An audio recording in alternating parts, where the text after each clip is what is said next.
Alright, so we're going to wash this board off. I recommend to use mild dish soap. We really like Meyer's. We find that that doesn't take too much of the oil out.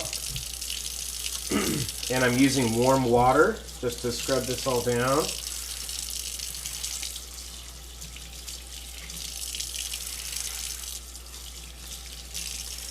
Now, a pro tip, when you're washing your cutting board, you want to make sure that you wash both sides every single time. You don't want to just get water on one side of the board because it will warp and can crack.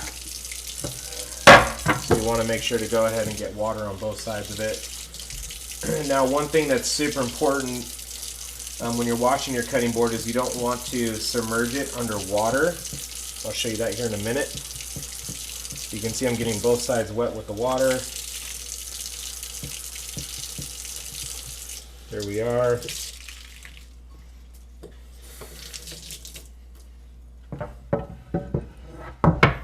Go ahead and dry that off. And there we are. Now if you do submerge the board under water, this is what can happen with it. So you can see that this board actually split, actually cracked right here. So make sure you don't put it fully underwater ever, or in a dishwasher.